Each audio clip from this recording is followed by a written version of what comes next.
मातृभूमि का फिर से एक लाल आ गया, नितिन नवीन बन के ऐसा कमाल आ गया।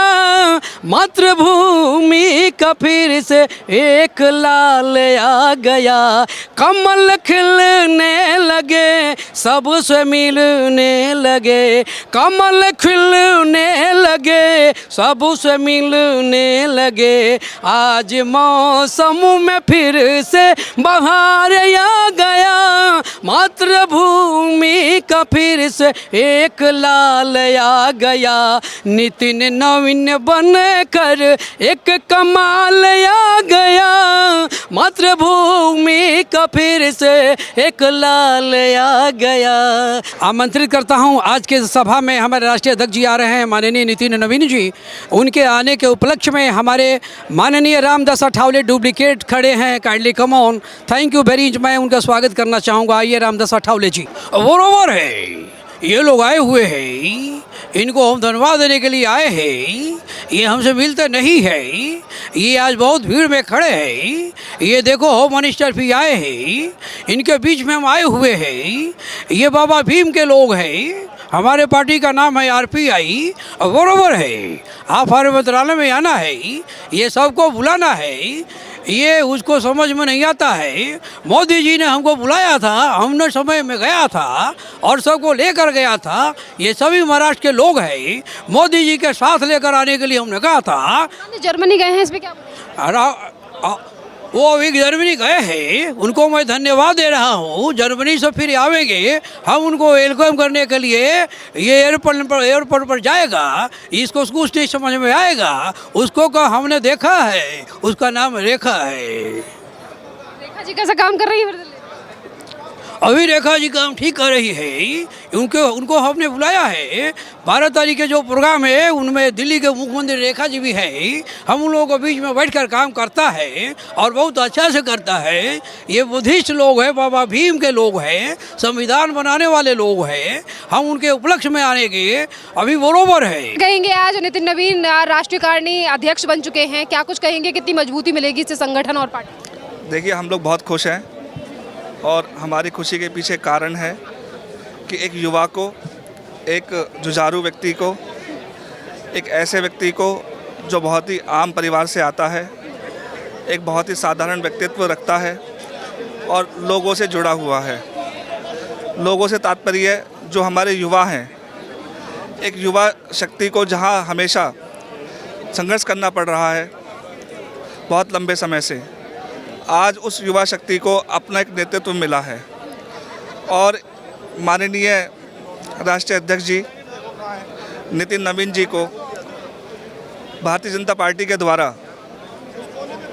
अध्यक्ष बनाए जाने के कारण जो युवाओं को शक्ति मिलेगी, जो युवा महिला हैं, पुरुष हैं, उनको शक्ति मिलेगी। मुझे नहीं लगता कि अगर कोई और राष्ट्रीय अध्यक्ष बनता तो वो इतना करेक्ट कर पाता। इसी के साथ साथ मेरा सवाल सर आपसे उत्तर प्रदेश को लेकर भी है। जैसा कि आप उत्तर प्रदेश से आते हैं, 2027 में विधानसभा के चुनाव यूपी में भी हैं, तो कितना कुछ बदलाव 8.5 सालों में रहा है उत्तर प्रदेश में, और SIR की प्रक्रिया जिस तरीके से उत्तर प्रदेश में चल रही है उस पर आप? देखिए, उत्तर प्रदेश जो है वो एक उभरता हुआ प्रदेश है। अब से पहले अगर उसका इकोनॉमी में भागीदारी देखी जाए तो 14वां या 15वां स्थान आता था।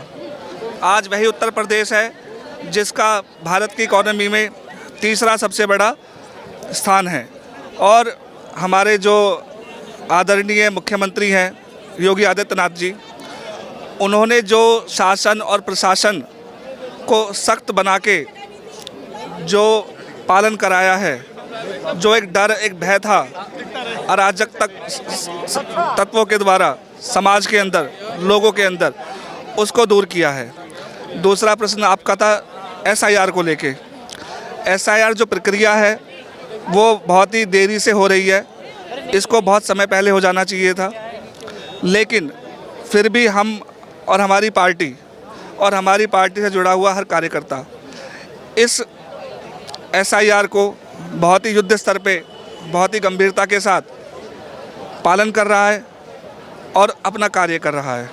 को लेकर अखिलेश यादव का कहना है कि एसआईआर लोकतंत्र के ऊपर प्रहार है। देखिए, हमारे माननीय मुख्यमंत्री, पूर्व मुख्यमंत्री अखिलेश यादव जी ने जो कमेंट किया है वो उनका अपना एक निजी कमेंट है, लेकिन उनको इस तरह से नहीं कहना चाहिए। क्या लग रहा है सर, आएगी 27 में योगी जी आ रहे हैं? देखिए, योगी जी आएंगे क्योंकि योगी जी जो है वो जनता का नेतृत्व है, जनता के सिरमौर हैं और जनता की एक उम्मीद है, जनता की एक आस है। योगी एक मुख्यमंत्री के रूप में जो है अपनी सेवाएं नहीं दे रहे हैं हमारे उत्तर प्रदेश को। योगी हमारे अभिभावक हैं, हमारे गुरु हैं, हमारे ऐसे व्यक्तित्व हैं कि जिनसे सभी को प्रेरणा मिलती है।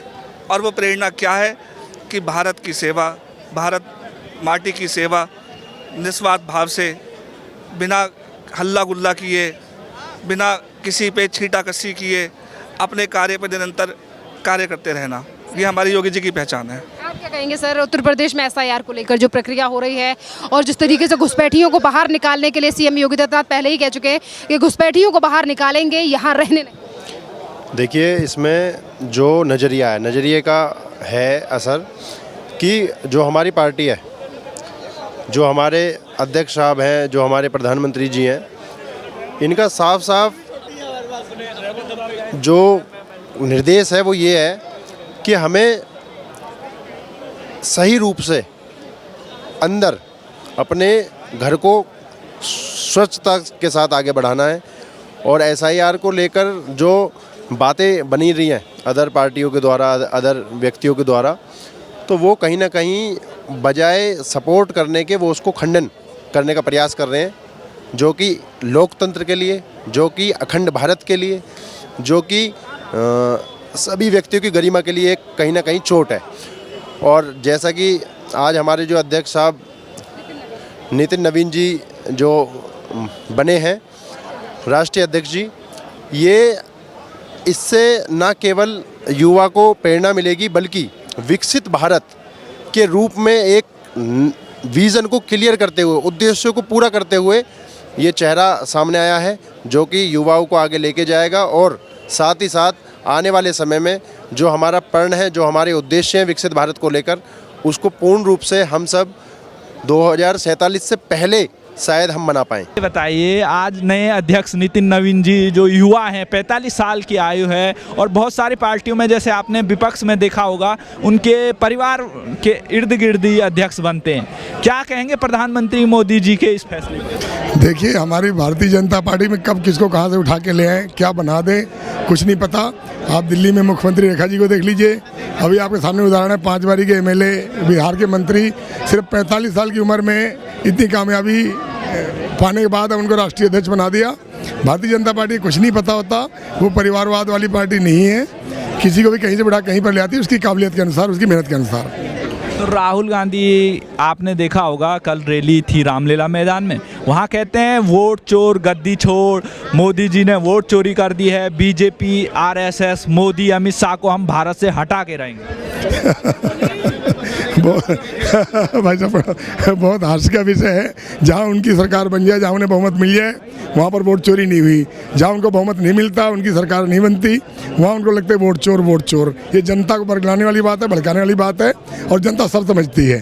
जनता बहुत समझदार है, ऐसा कुछ नहीं, बल्कि इनको निकाल के बाहर फेंकेंगे। तो राहुल गांधी अब जर्मनी भी जाने वाले हैं, क्या कहेंगे आप?